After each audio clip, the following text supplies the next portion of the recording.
La semana pasada comenzamos a recorrer en Pasado Urgente lo que fue la presencia del nazismo en la provincia de La Pampa, pero le decíamos que más allá de eso, luego con la caída de Adolf Hitler, llegaría el exilio de varios nazis a la Argentina. Serían detectados o identificados hoy en día como habitantes en la provincia de Córdoba o en el sur argentino, pero en La Pampa hubo una investigación que echó a luz la presencia de algunos de ellos. Por eso los invito a conocer toda esta entramada historia del nazismo y posteriormente la presencia de los nazis aquí en nuestra provincia. Terminada la Segunda Guerra Mundial, muchos criminales de guerra nazi o científicos que colaboraron con el régimen de Adolf Hitler fueron recibidos por el gobierno de Juan Domingo Perón. En tierras argentinas, muchos criminales de guerra como Adolf Eichmann o Joseph Mengele buscaron refugio para escaparle a la justicia y estuvieron durante años ocultos bajo identidades falsas. Hubo, te diría, una política de inmigración, una red que está bastante, a pesar de que muchos archivos se destruyeron, hay documentaciones en otros lugares, en Europa por ejemplo, se ha encontrado, y investigadores como Ucchigoni han podido reconstruir un poco la ruta, la vía de escape. Así que la Argentina recibió muchísima inmigración de este tipo. Fue un tema discutido, desmentido, muy sesgado por intereses políticos, pero últimamente han aparecido investigaciones serias, documentadas, que demuestran que hubo una facilitación sistemática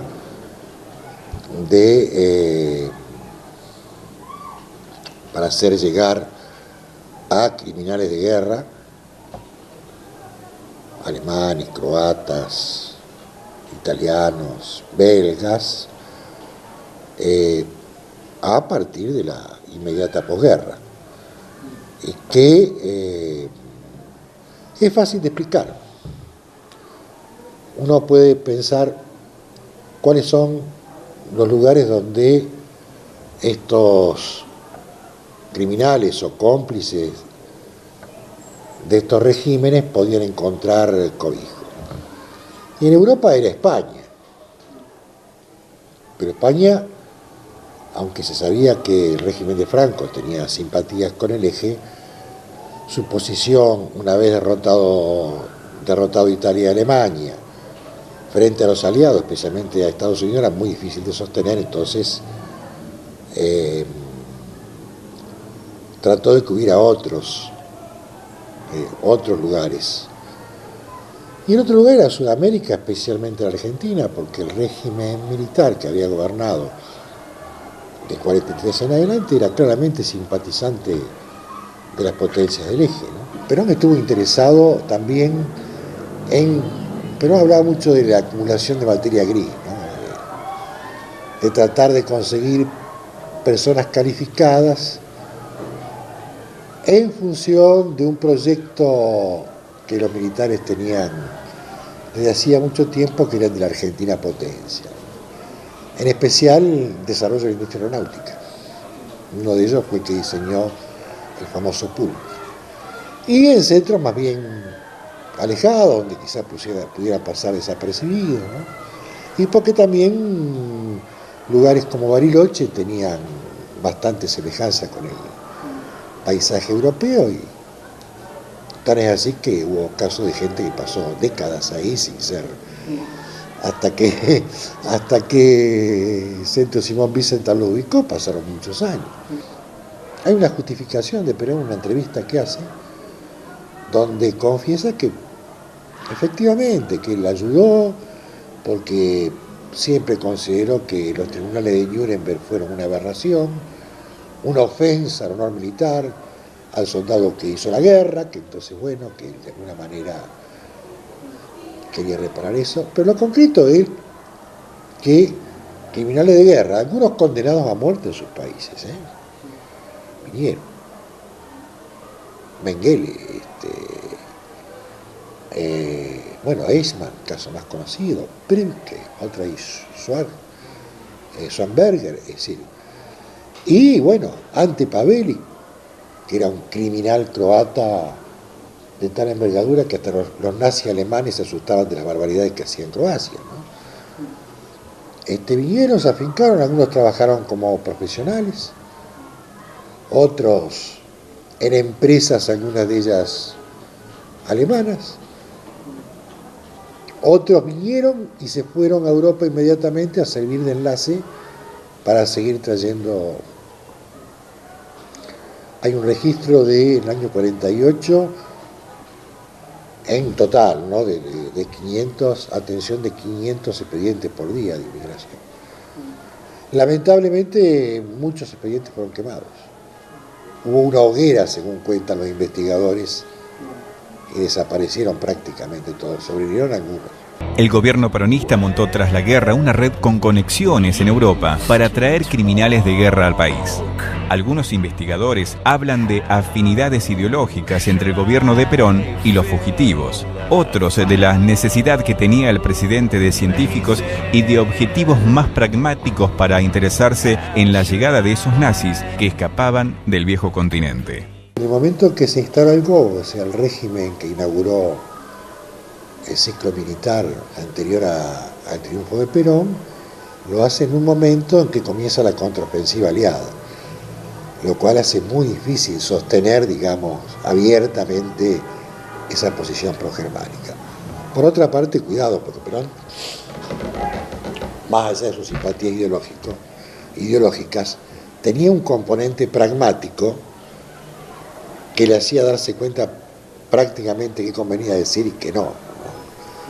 De modo que, fíjense que Perón restablece las relaciones con la Unión Soviética, estimula el comercio pero en función de su pragmatismo. Y por otra parte, también habría que decir que otras potencias, otros gobiernos también utilizaron recursos provenientes, sobre todo técnicos, para desarrollar sus distintas ramas de la producción o de la ciencia, ¿no? Los norteamericanos lo hicieron. Imperaba la idea, o se circular la idea, de que el avance soviético iba a ir más allá de Europa Oriental, iba a llegar hasta alcanzar los países de Europa Occidental, ¿no? Que era imprescindible controlar este avance si no se quería caer en la garra del comunismo. Ese era el discurso también imperante en la época. El problema es si esta cuestión de la Argentina potencia era, si bien era una idea que estaba alentada por las condiciones particulares de la Argentina, un país con muchas posibilidades, tanto geográficas como poblacionales, y con recursos humanos capacitados, y esto se reforzaba, que era una idea que además tuvieron algunos otros países, pero que en Argentina en particular un poco significaba desconocer cuál es el juego de alianzas y las relaciones de fuerza en la arena internacional, ¿no? Es decir, pero estas veleidades de ¿qué vamos a hacer? Todavía en los 70 los grupos de derecha del peronismo hablaban de la Argentina potencia, ¿no? En los 70. Y así Perón compró varios proyectos que resultaron ser un fraude, una estafa, ¿no? Del famoso pseudofísico que había en Bariloche. Salvo las clases medias politizadas o demócratas liberales, para decirlo de alguna manera, sobre ese tema no había una gran movilización o militancia. La Pampa también fue un lugar que recibió a ex oficiales nazis que encontraron en sus tierras un refugio donde esconderse de la persecución por parte de los países aliados una vez finalizada la guerra. Los rastros de esos exoficiales de las Fuerzas Armadas alemanas quedaron atados a algunos puntos de la provincia a pesar de que muchos intentaron borrar esas huellas. En los casos en La Pampa, por ejemplo, nosotros teníamos un informante clave ubicado que tenía una estancia, que era dueño de una estancia, que vivía solo en el campo, que tenía los puesteros o capataz. Estábamos haciendo, bueno, el hombre falleció justo antes de que nosotros termináramos de hacer las tratativas para verlo. Pero las hijas, que no vivían acá, sino en Buenos Aires, le tenían absolutamente prohibido hablar con cualquier persona del tema de su historia. Y una persona que había podido entrar, un aficionado a la historia y al periodismo, decía que en su escritorio había desde su uniforme a un montón de documentos y de libros que él había traído y que llevaba registrado una carpeta con todos los recortes que iban apareciendo con respecto a la cuestión nazi. Bueno, el hombre se había volcado al alcoholismo y entonces eso lo hacía que en algunos momentos él hablaba de esas situaciones. Cuando este hombre muere, que nosotros decimos, bueno, vamos a hacer el intento de ver si logramos llegar a la documentación esa, inmediatamente las hijas vinieron y quemaron absolutamente todo, según lo que dijeron la gente que trabajaba en el campo, todas las cosas que su padre tenía. Según una información que nosotros tenemos de un comisario, que eso escrito en sus memorias, eso habría sido quemado, incinerado. ¿Sí? Siempre, por más que te digan que ha desaparecido documentos, siempre algo queda. Uno de esos casos de nazis que llegaron a la provincia y que ha sido investigado fue el del capitán croata Iván Tamislav Bauer. Fue un oficial que luchó en la Segunda Guerra Mundial como aviador para la Alemania nazi y terminada la contienda escapó de Europa utilizando los mismos medios que otros criminales. Yo conozco a este hombre en el año 1988, a raíz de mi profesión,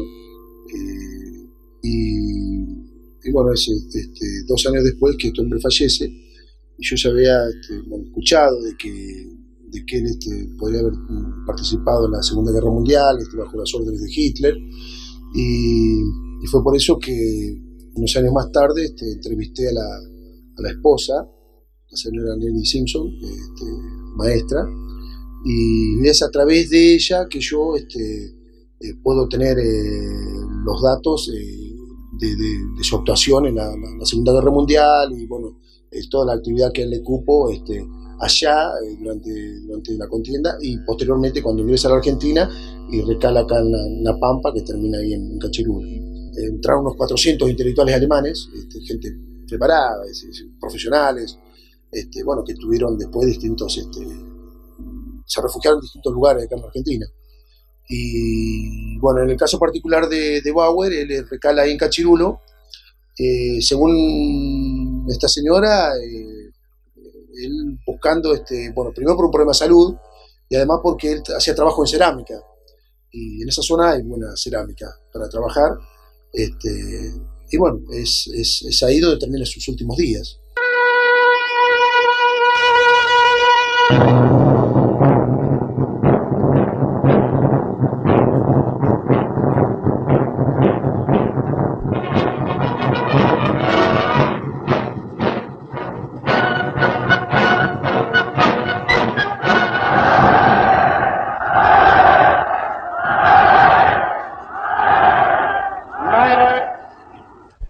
Jugend. Nach einem Jahr kann ich euch hier wieder begrüßen. Como tantos otros nazis fugitivos de la Europa de posguerra, el capitán Bauer llegó a la Argentina durante el régimen peronista y fue ayudado a escapar de Europa por organizaciones de ayuda internacionales. El hecho de que alguna vez bueno, salvó de un pelotón de fusilamiento en la cual cayeron sus otros compañeros, y él incluso nos salpica la sangre de un compañero, y se da por muerto, y puede huir con otros, incluso ayudado por el hecho de que él hablaba varios idiomas, incluso el inglés, y bueno, las fuerzas aliadas creyeron que era uno de ellos y lo dejan pasar. Se podía porque, más allá de esto, la Cruz Roja Internacional que actuaba para atender el caso de los refugiados, en muchos casos los refugiados inocentemente no habían quedado sin documentación. Entonces había que facilitar un poco la recuperación de la identidad, pero muchos aprovechan estas circunstancias para cambiar la identidad, pero había oficinas además que se ocupaban de esto. Es decir, hubo oficinas en Génova, en Madrid, en Berna, en Estocolmo, y esos al mismo tiempo eran lugares de inventario, o sea, de reclutamiento de gente que estaba tratando de huir de los tribunales que les esperaban en sus respectivos países, y la oferta de venir a Argentina era atractiva. Aparentemente él, cuando ingresa al país es en el año 1947, según el pasaporte, junto a otros intelectuales alemanes, y bueno, contaron con un hecho prácticamente fortuito, de que después de la guerra se los pensaba fusilar, incluso se lo habían entregado a Gasperi, un italiano, porque bueno, si bien los italianos primero estuvieron con ellos, después con las fuerzas aliadas, y lo iban a fusilar, pero Perón envía un sacerdote mejor dicho, un sacerdote viene y habla con Perón, y hace las conexiones para que los pueda salvar, los pueda traer acá a la Argentina, y es así como ingresa en el año 47, primero a Buenos Aires, viene él, después se radica en Mendoza, y finalmente termina en Cachirulo. El capitán Bauer se instaló, luego de recorrer otros puntos del país, en el paraje de Cachirulo, una pequeña localidad cercana a Tuay, en la que hoy apenas vive un puñado de familias. Allí, aislado pero con contactos fluidos con la capital provincial, vivió ocultando su pasado durante sus últimos años, hasta que falleció en el año 1991.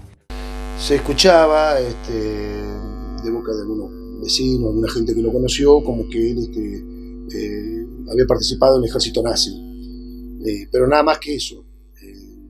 Y bueno, esa inquietud, esa curiosidad me llevó a mí a indagar un poco más en la vida de esta persona, y bueno, por eso es que pude, digamos, entrevistar a la mujer, que fue la que realmente me aportó los datos de su vida, ¿no es cierto?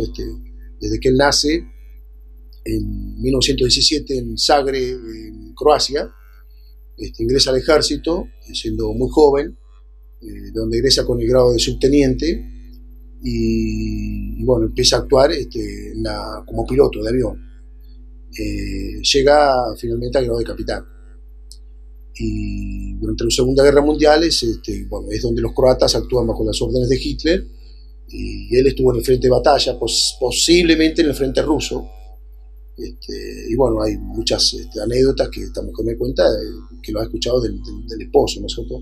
El señor Johann Bauer. En realidad su nombre era Iván Tomislav Bauer, y según esta mujer me contaba, Tomislav era porque era el primer presidente croata, y él, si bien era muy nacionalista, también era ferviente católico. Tuvo, como toda persona que vive en comunidad, una comunidad chica como La Pampa, él estaba bien relacionado, y bueno, pero eso no sé si le habrá valido en su momento, ¿no? Pero digamos, yo cuando lo conozco ya en la edad anciana, ya estar como recluido ahí, una persona que está dedicado a su actividad familiar, digamos, con su pareja, y no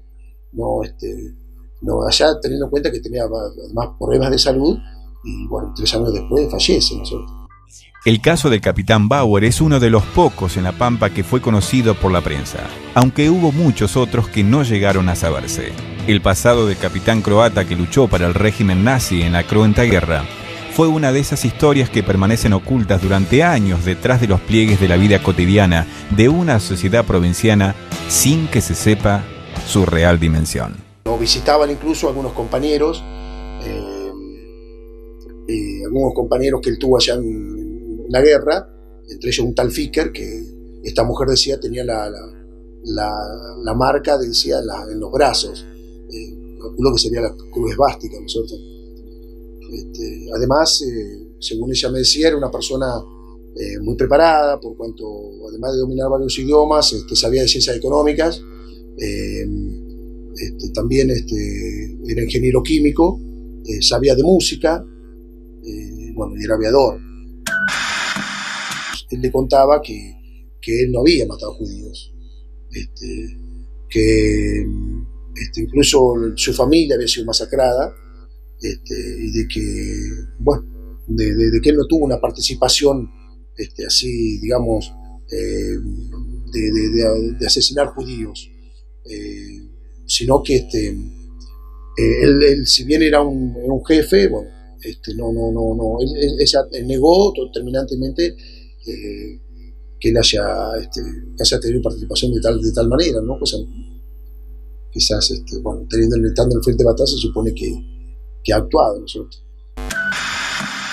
Es un gran silencio que se produjo, por eso durante muchos años también fue muy difícil conseguir información.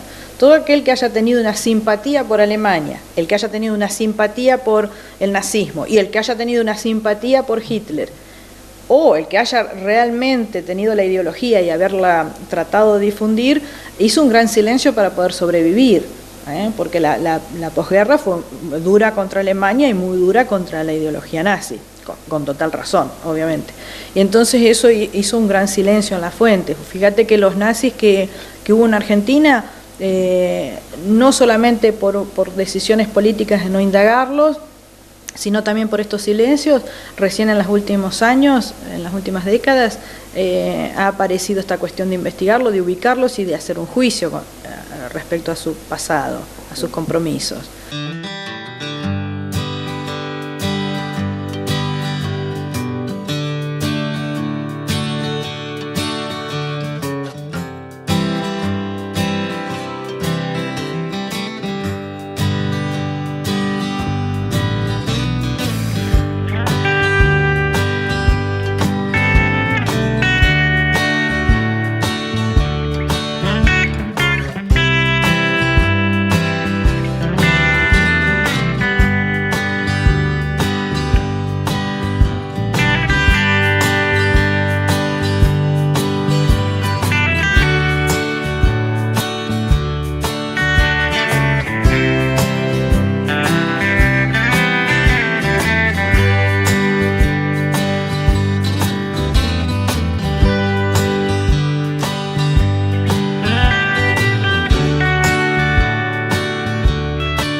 Punto final para este interesante programa en el que volvimos a redescubrir un capítulo desconocido para el común de la gente, para el común de los pampeanos, y tiene que ver con nuestra historia y con hechos por demás destacados, pero que ocurrieron muy lejanos en el tiempo. Pero en Pasado Urgente, como siempre, los invitamos a seguir acompañándonos y a seguir conociendo aspectos de esta, nuestra historia.